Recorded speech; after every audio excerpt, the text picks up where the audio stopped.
these acts that we just put off.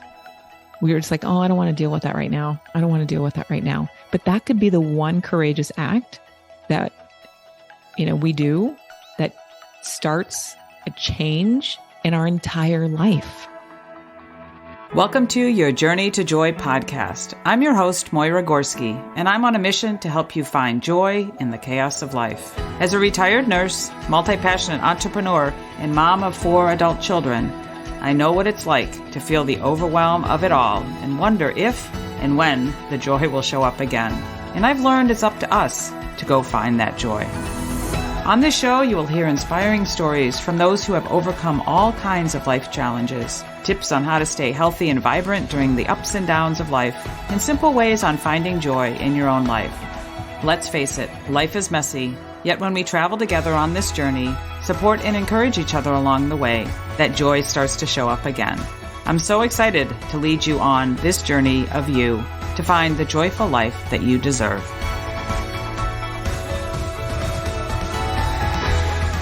Well, welcome to another episode of the podcast. It's so exciting today because I have not only one guest, but 2 guests with me today. And I'm so excited to share them with you. I am continuing to get to know them and most importantly, what they are doing in the world to help to bring change and bring mindfulness and bring this possibility that things can be different regardless of what our past looks like, what our story's been, that there is always an opportunity for more joy, for more change, and for more goodness in the world. So Kennedy and Tamar Medford are joining me today. Just thrilled to, Lane reached out to me on LinkedIn and said, hey, I think we should talk about the work that you do and the work that we do, and let's have this conversation and let's see how we can collaborate and help more people together. So I'm thrilled that the 2 of you ladies have joined me today.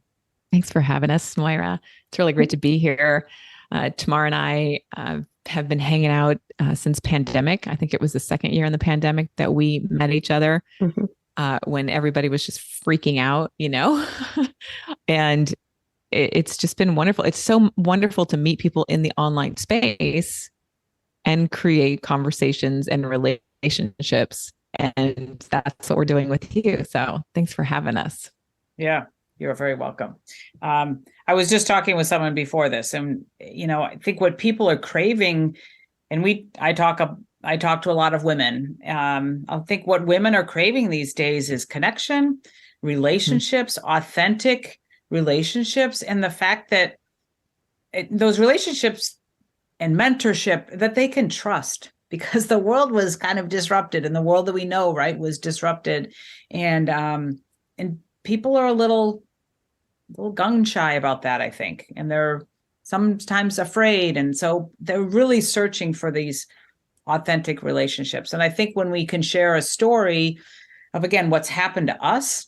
Somebody asked me the other day, and asked my daughter, who's starting to do some online type of art support groups. They said, well, are you a therapist? They said to my daughter, and she goes, no. And I said, Anna, used the term, you're an expert by experience. You've gone through 8 years of eating disorder treatment and struggle and stuff like that. You have become an expert because of your experience. I'm an expert by experience. I have a RN behind my name, but so anyway, we love it. Can create that support for other people by sharing our story. So I'd like you to, you guys to share, you talk about sobriety in that space, and again, mindfulness. And so I'd love for you to share just a little bit, again, your stories, each one of them, and how you found each other on this mission to spread this living sober and more mindful and creating change. Sure. So I live in long-term recovery. And what that means is that I haven't had a drink or a drug or a Snickers bar in over 26 years. And I don't say that number like, oh my God, look at me, check me out. I say that number because it's possible.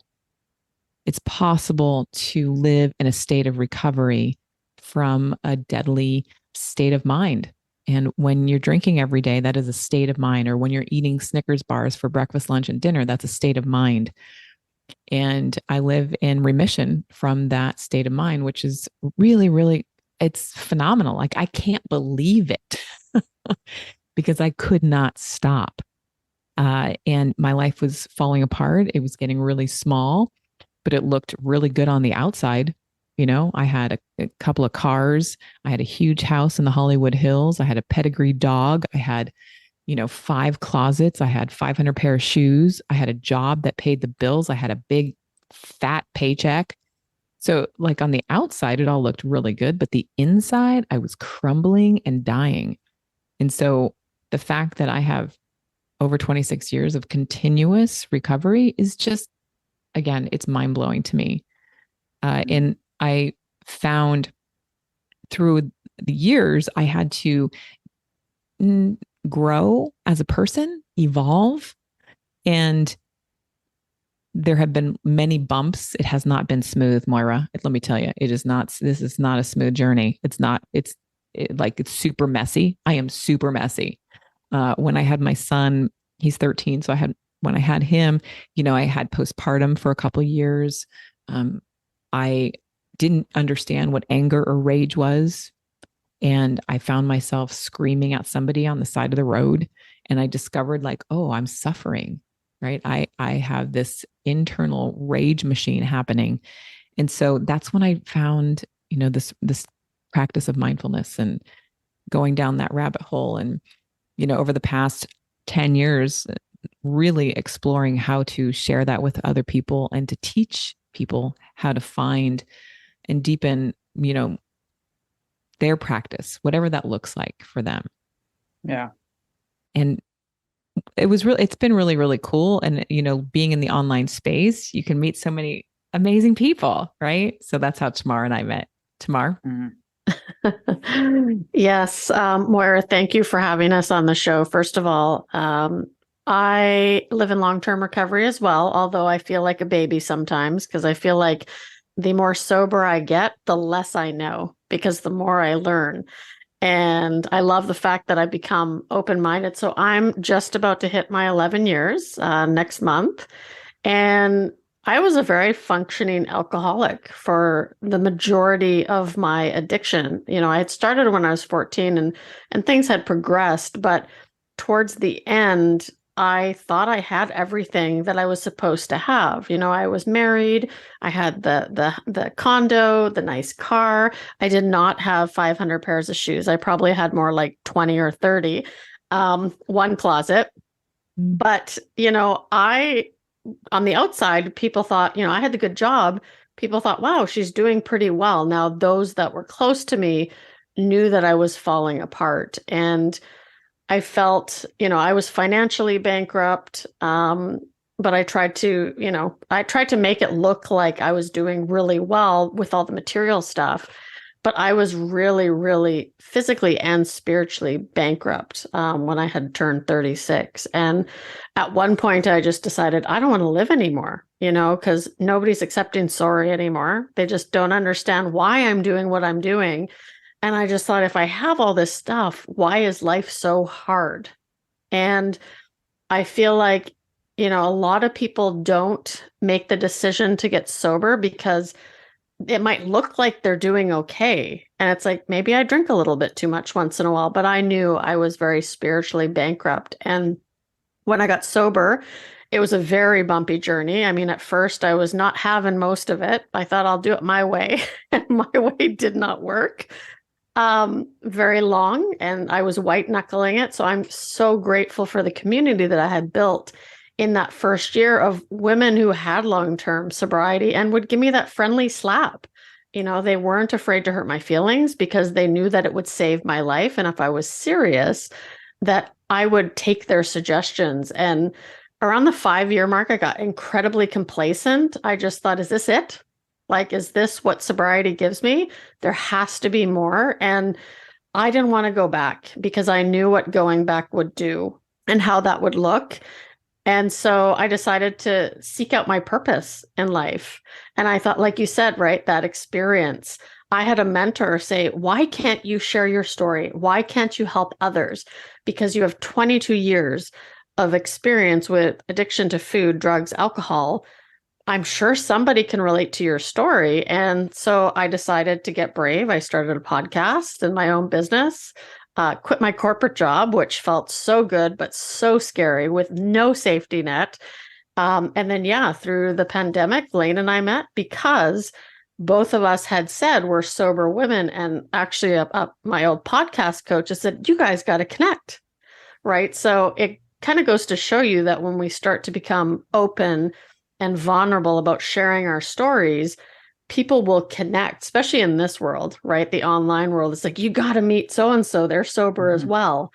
And the rest is history. We just connected and thought, let's help women, because it's not enough to just get sober. People need to stay sober. And that's what we want to focus on, that life after that.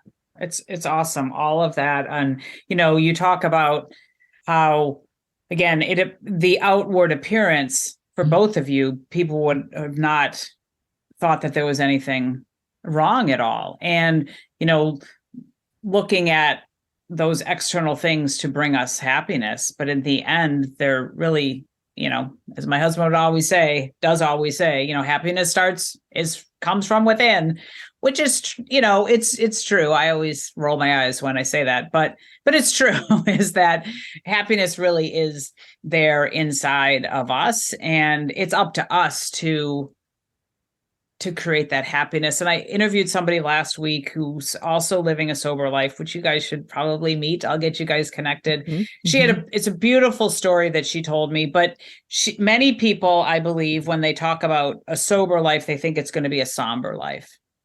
And her life I can't remember all the terms she used, but it was so beautiful to listen to her, how her life has just opened up, and how the life that she's living now she just can't imagine a life any different than that, because it's so beautiful. And I think, Tamar, what you said, you were open-minded. I've said that to so many people throughout my journey of life and my healing, and how I wasn't really open-minded just because that's the way I just kind of had this narrow thinking and not thinking about all that spiritual stuff. And, maybe that's the work of the devil, or maybe that's, all of those kind of things. Cause that's just the way I was raised. That was a conversation that I heard in my home.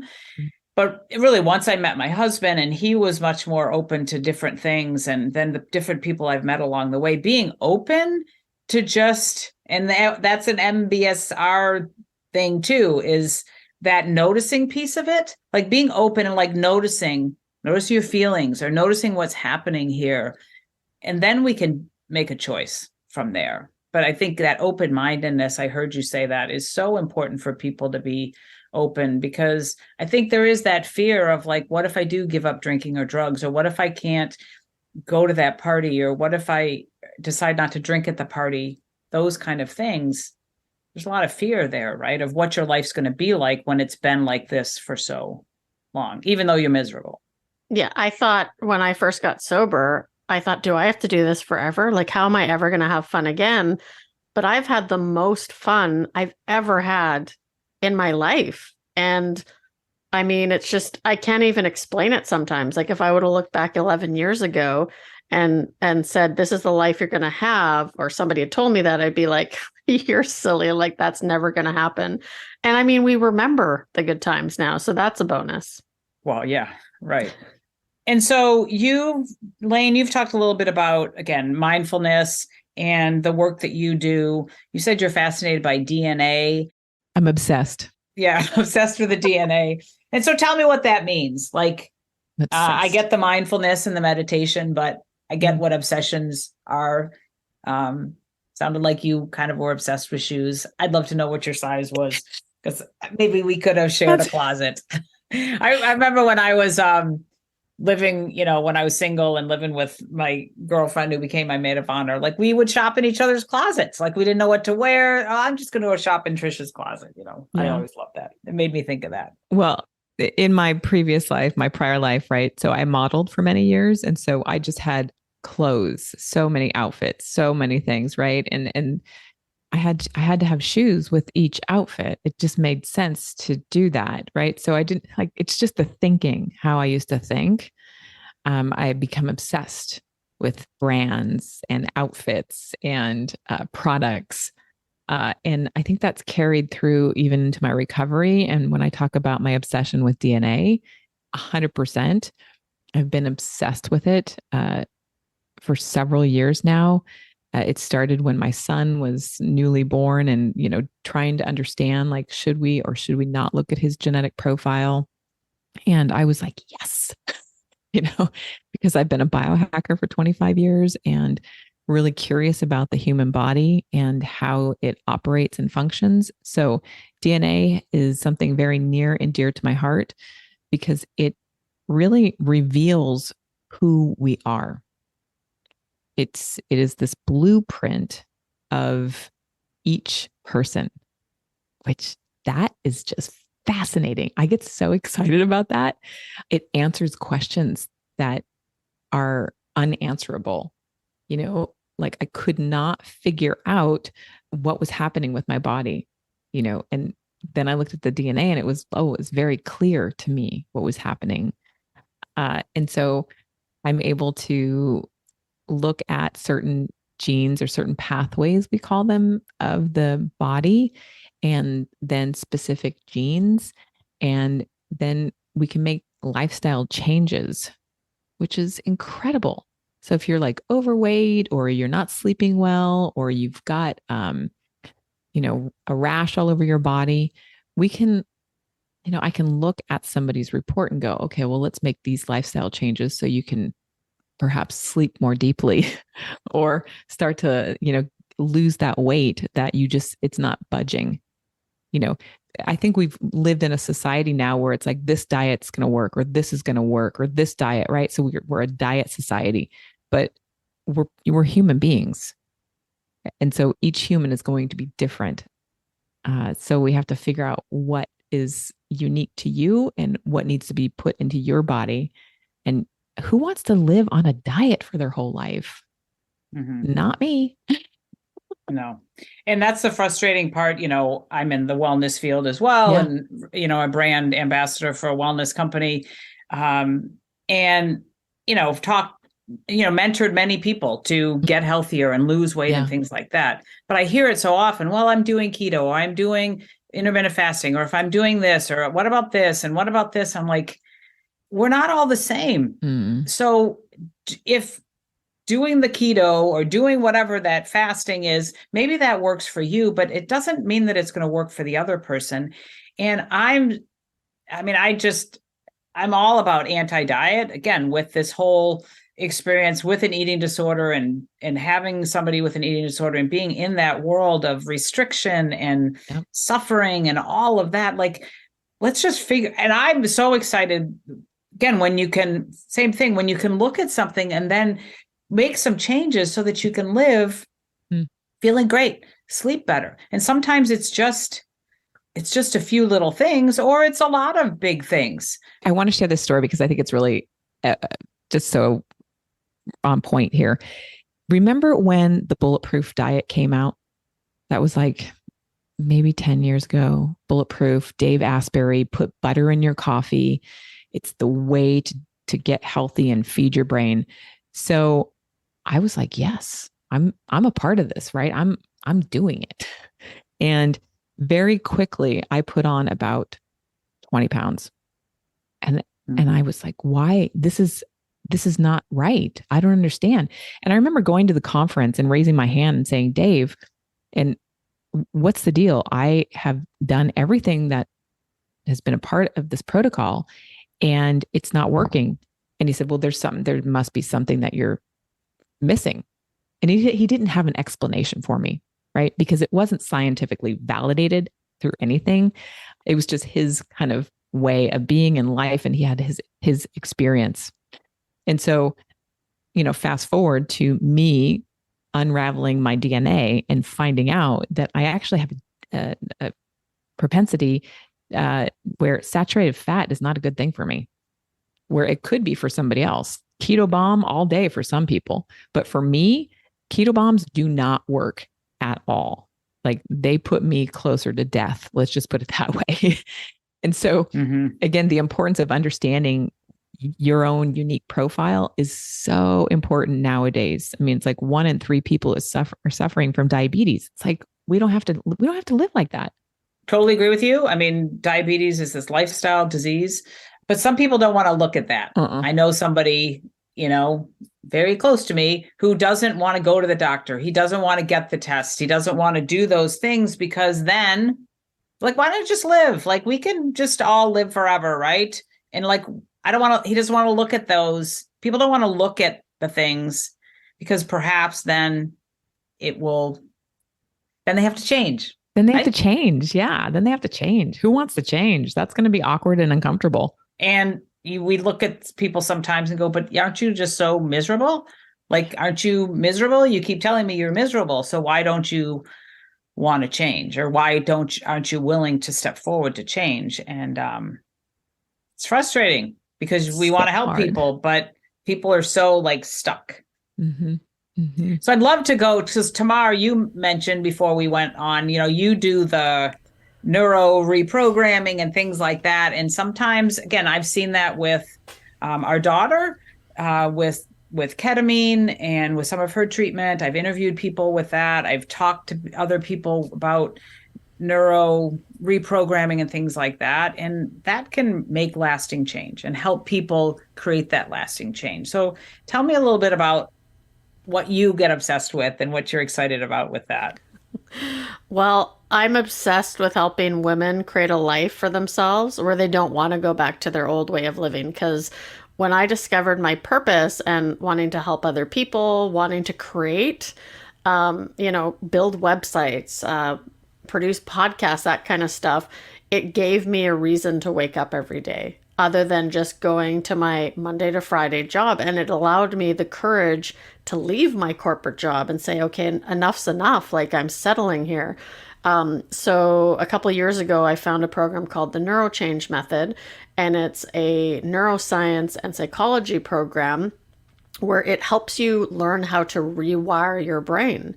And, it all starts with purpose. It starts talking about, the philosophy, the psychology behind why purpose is actually very healthy. It's good for our well-being. It can reduce things like depression, anxiety, because it gives us a reason to get up every day. And I think, like you said, a lot of people are afraid to change because they don't know what they don't know.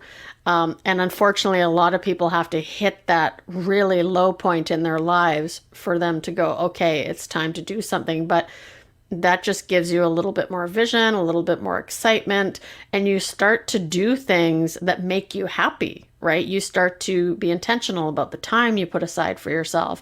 And it's like, I actually want to go and do yoga, or I'd like to sign up for a meditation class or do Zumba or whatever that looks like. It doesn't necessarily have to do with a job change. And then we get into changing those beliefs, learning about emotional intelligence and what that looks like. Because you had mentioned community. I think one of the many gifts that I've gotten about becoming sober is I have built a community of like-minded women that I can be vulnerable to. I can be completely honest with, and I know they're not going to judge me. I know that they give me that safe space, and learning to express your emotions more. And then basically we get into learning about the brain. And at first I was like, I don't want to learn about the brain and stuff, but it was fascinating because, I mentioned this recently, the whole, you can't teach a dog old tricks. Well, you can actually. And neuroplasticity says we can, right? We can always be developing our brain. And just by learning more about your brain, and it's in a very simple way that everyday people can understand, you can actually start to change the way you think, and you rewire your brain essentially. Yeah. Well, Joe Dispenza, you can, sure you probably read his work, and if people haven't, look him up. I mean, it's, he goes way down deep with all of that.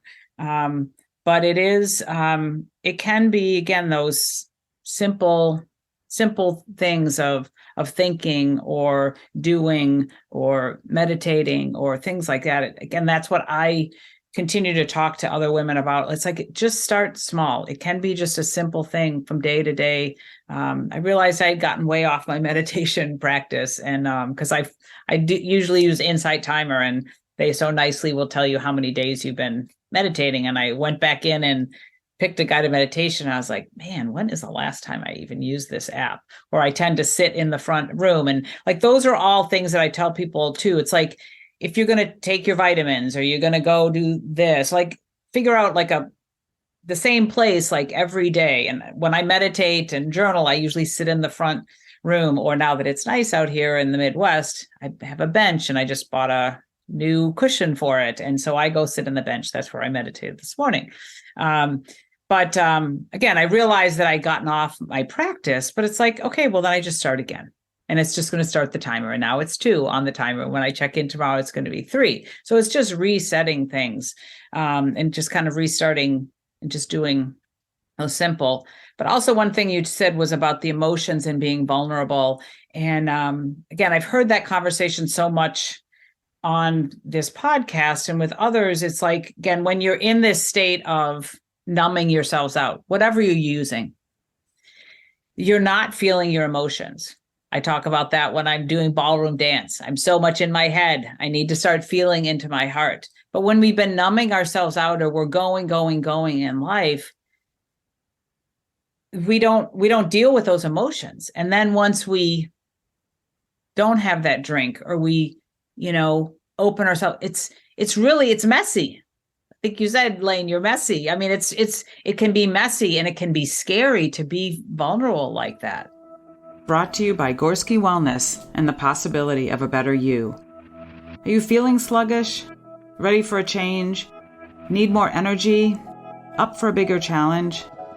I'm Moyra Gorski, retired nurse and wellness advocate. For over 22 years, I've been helping people live healthier lives while making small changes each and every day. Those small changes lead my clients to living a healthier lifestyle with markedly better health. As a brand ambassador for the Shaklee Corporation, the most clinically proven wellness company in the world, I guide my clients to make healthier choices each day with their food, supplements, skincare, workouts, and mindset. They say getting started is half the battle. Let's make healthy happen together. If you're ready for simple, natural, sustainable solutions to feeling and looking your best, let's connect. You'll find a link in the show notes, or reach out to me at moyragorski.com.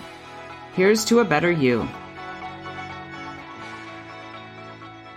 But that's really what I get excited about, that kind of stuff.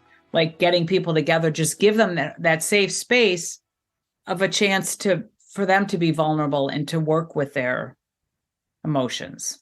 Can you talk a little bit about that? Again, the things that perhaps came up, or just your experience dealing with that as you kind of took that fog away, if you will. Well, I think because I grew up with a parent that meant well, but was always pushing me to do better, if I didn't get a good job, I wasn't worthy. And so I developed this perfectionism. I had to do everything right. I needed that outside validation. I could never just be happy for what I was doing myself. And I was always raised to believe that if you're emotional or you cry, that means you're weak. And so, of course, over the years, I almost wore that non-emotional side of myself as a badge of honor. Like, look at how strong I am. But I was falling apart. I mean, I've seen a lot of therapists over my lifetime, and going into sobriety, the first year I think I cried more that year than I had my entire life. And at first it felt icky. That's the only word I can explain. Like it was a new emotion, or it was just a new way of me being. I didn't know it well unless I was completely drunk and it was, a drunk cry, but it felt good. Like every time I cried, I'm like, okay, I feel a little bit better. I feel a little bit better. And just the women, like I said earlier, that I've met gave me that space. And I'm like, okay, maybe I can be honest. And that allowed me to live a more honest life today. And just that safe space of people who understood what I was going through. So that felt really good. You look like you got to say something, Lane. I think there's something, getting involved with that community or being around like-minded women allows or gives permission, right? For me to just soften myself, to be curious, to be more open-minded, as somebody in recovery, I had very fixed mindset. Come to find out, 26 years later, I'm what did you call it, Tamar? Growth mindset. I have a really big growth mindset now, which that has taken time and practice. And it's also, again, I just go back to this word community, and having a community of women who have encouraged me to ask questions, to fall apart. They've given me a safe space to, I'm all of a sudden talking about plastic surgery. Okay. What? I'm talking about aging. What? Right. But I do it because there's other women who are in my community, in my circle, talking about these things. They're talking about their kids, going off and having other kids, right? They're becoming grandmothers. They're adulting. And I'm like, what? But listening to their experience just gives me the space to be a human, to be messy. It's okay. 100%. It is okay to be messy at this stage, especially after this pandemic situation. More messiness is okay. Well, and again, that I can't say enough about community either, or finding people, maybe it's one person, but that's saving space for you, that's holding space for you to be awesome, to be creative, to be messy, whatever that is. I talk about the first dance instructor that I had, and I used to, it was, I don't know, I never expected to be there dancing with some 26-year-old, 30, however, it doesn't matter, 30-year-old guy who'd been dancing since he was 6 from Moldova, who was a world champ. And he was teaching me how to dance. And I was so inspired by him. But what he was doing was really, I said that in the beginning, he was holding space for me to be awesome. He saw, some creativeness, and he saw some talent in me, and he held space for me to be awesome. And he let me, I had plenty of times that I cried, plenty of times that I was pissed off and stuff like that. But having that person, and I thought about that, I used him as an example to say, that's who I want to be for other people. And that's what we're talking about here. We want to be in a place where we can hold space for just people to be, and that it's okay. And as I started to go on my journey of healing while my daughter was struggling and trying to figure my way back to a strong mental and physical health during that time, I went to retreats, and I went to different meetings and events and things like that. And the more women I met, I heard their stories. I'm like, wow. Like you said, it gave me permission to be like, okay, well, here's my story. I'm going to tell you my story. They told their story, and I look at them and I was like, everybody needs a little bit of grace. Because when you hear other people's stories, some of these women, I'm like, how do you get up every day? How do you show up each day with that was what your past was? Again, we can encourage other people to say that, yes, this was your past, but that doesn't have to define who you are today and who you can be in the future. And I think a lot of people during this pandemic have done that. I'm not happy. I really don't want to be doing this anymore. Again, many get stuck though. What can I do then? Or I really can't make a change. But I love what you gals are doing. You're showing other people that you can make a change. You can step out of what you're doing if you're unhappy, and you can make a change for something different. And I think it's having that moment of courage, being really brave and saying, I don't want to do this anymore. I don't want to do this anymore. I want to do it differently. And maybe doing it differently means I'm not going to drink coffee today. Right? That could be the thing that starts the change. Or maybe being brave means I'm going to open my mail and sort my bills out. Right? It's everybody's brave is different. Maybe it's I'm going to be brave today and I'm going to make a doctor's appointment because I've been worried about my foot. or, my stomach or whatever it is, right? These acts that we just put off. We were just like, oh, I don't want to deal with that right now. I don't want to deal with that right now. But that could be the one courageous act that, we do that starts a change in our entire life. That is really cool. And I think that can start the joy factor in somebody's life. That could set that domino effect off. Like, oh, I'm not drinking coffee today. Oh, that means I have space to take the dogs on a walk. Oh, and my dogs are so cute and playful. And right, we don't even know what's going to happen. But taking that courageous act, that brave moment, like, okay, I'm going to do something different. And it can be so small. It's so small. Tamar, what's your small moment of bravery today? Going outside and being in nature when I really just wanted to stay inside and lay in my bed for another half an hour. But I know what it's going to do for me. Yeah. Moyra, do you have one? Well, today my little brave was to go to the health club by myself. My girlfriend has been teaching me about weight training for us women as we age.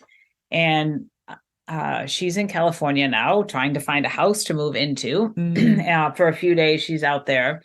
And I was like, oh, I'll just go do a class. I'm like, nope, I'm going to follow the program that she gave me. And so I was there, even though my headphones died, so I couldn't listen to my music. But I was like, okay. And I did. I went through the program. I understood all of the steps that she showed me. But I also, before I came on here, I told you I'm back to back today. And I'm feeling a little like, but it's Tuesday and I always dance on Tuesday. So I reached out to my instructor before this and I said, can I come in a little later? Hopefully he has a lesson later. But that was kind of like, you know what? I need to get out after this interview. And then I have another quick call. I need to get out and walk. It's beautiful. Like, I was like, I need that today. I wouldn't have done that before. I'd been like, okay, we just got to keep going. And then I'd show up and I'm just overwhelmed. And it's like, no, slow down. Like, just see if there's a possibility that you could just come in at the next lesson, I think that's so cool. Yeah. And it's just paying attention to us and what we need. Yep. I think that we live in a society that we're always concerned about what everybody else is going to think. And what's the husband going to think? And the friend going to think? And the kid's going to think? And the boss going to think? And all of that. What about what you think? Right? And what's important to me? And screw everybody else. Doesn't matter what they think. What's the most important thing is what you think first. And that's supposed to be most important. It's hard. People don't think that way. No. And something I want to add to that is that, we all know there's a stigma when it comes to addiction. But I think there's also a stigma of saying you need help. And a lot of women 100%. Don't do what they need to do to be happy or fulfilled because they're too afraid to go against what they've always known. And I think just the fact that, women like us are sharing our stories openly and not ashamed of it, hopefully that will allow others to hear it and go, okay, maybe I can share this or maybe I can make these changes. And I think that, again, that's where that community comes in. You hear people sharing your story and you're like, I'm not alone in this. But it seems like there's a stigma against women actually wanting to get help and say, I'm not okay. Well, I when I was going through, this whole thing, several years ago and at a course, it was that was the big thing that just hit me in the forehead, that I don't ask for help. And it's because I felt like asking for help meant that I was incapable. That I wasn't able, and I'm just somebody that goes and gets shit done. I just go and do it. And I ask questions later. So I've asked for help. That would mean, because that's what that's what my mom modeled.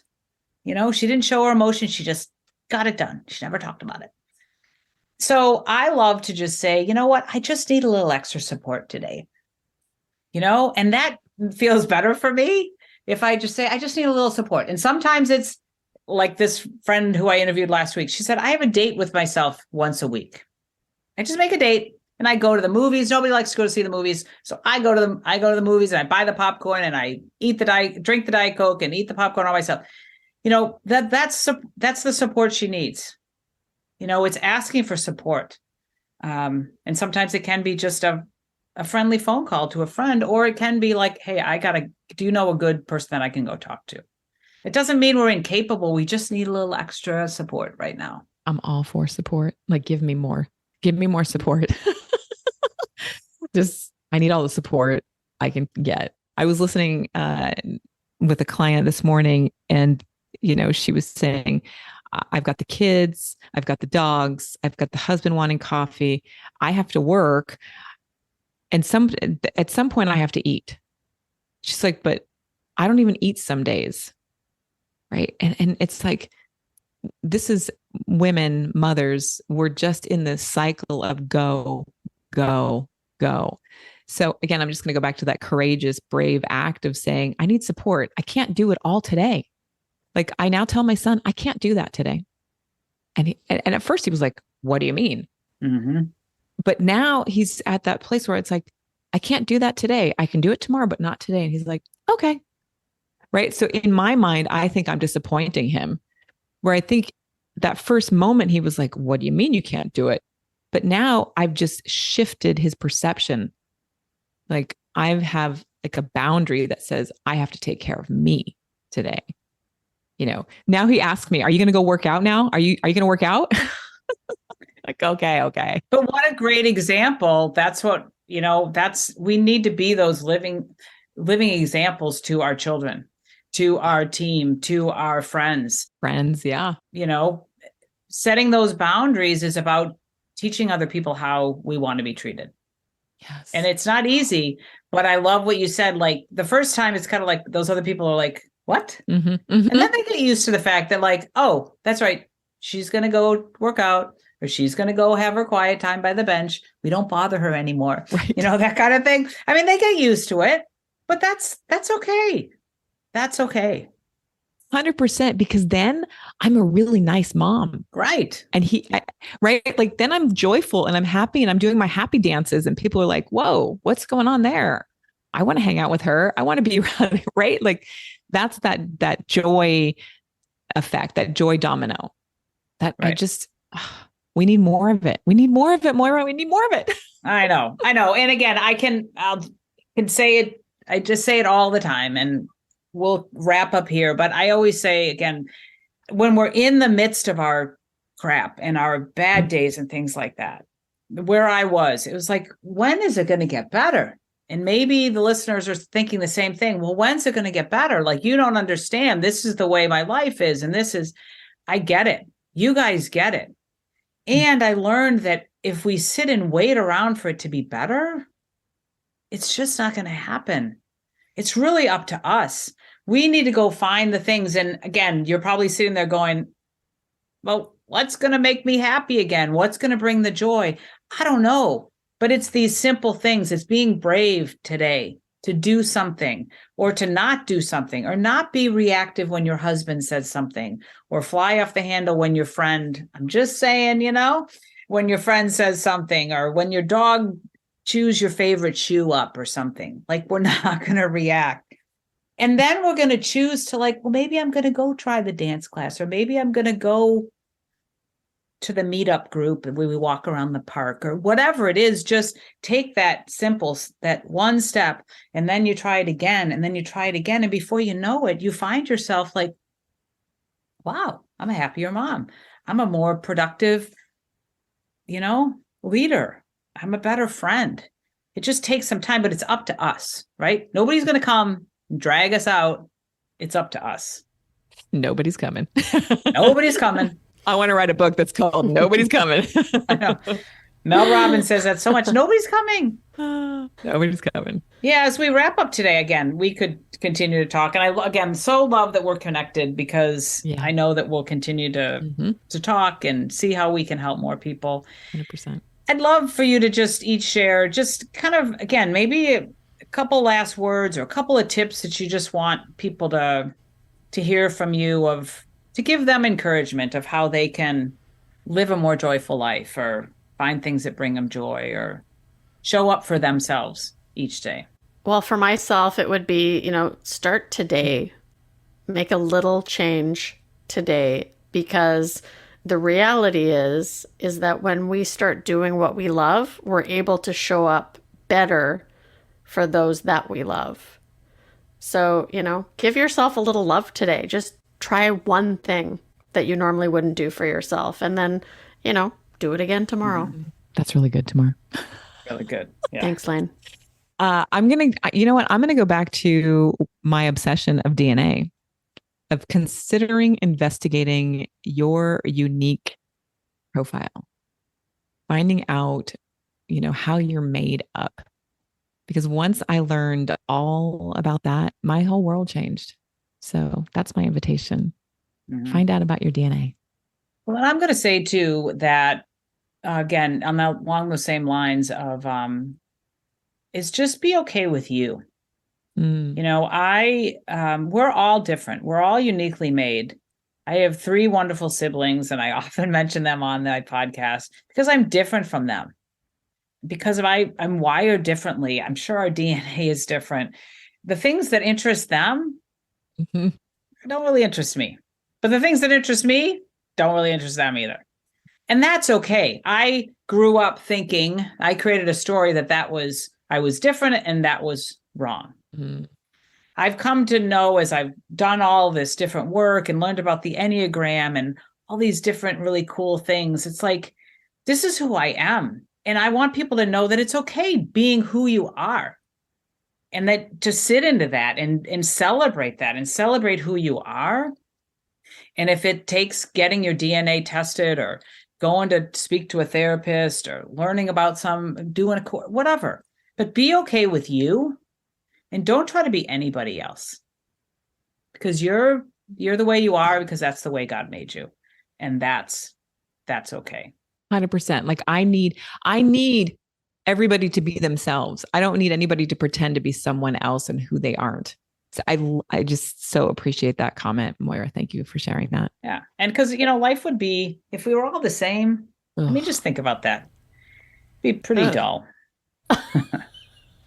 It would be a lot of things, right? But it just, we just want to all be who you are and who you are made to be, and go find the things, go again, challenge yourself, be brave, be courageous, and find a life that brings you joy, because we all deserve that. Please tell my listeners where they can find the 2 of you lovely ladies, where you hang out and where they can connect with you. Absolutely. The easiest way is probably just going to our website, and it's laughingwithoutliquor.com. You'll find all our social media stuff, our blog, and you can also reach out to us, because we love to hear from our listeners so much. We love it when they ask questions, and we can connect. I also have a website, just lanekennedy.com. But most everything is at Laughing Without Liquor. Moyra, it's been so great hanging out with you again. I'm so grateful. Yeah. It's always, yes, I am as well. It's been a great big part of my day, and I'm going to connect you with that other gal too, because she has ditched the drink, and I think you gals could really make some great connections too. But again, thank you for being here. Thank you for taking your time from your day today to share with my audience, and I know that I loved it. I know that they will love it too. And my message always is, again, go find the things that bring you joy. You deserve a life that is worth living versus living your best life. So go do that, and we'll catch you on the next episode. Hey there, ready to live a more joyful life? Considering connecting with someone who can help you? If so, I'd like to be that person.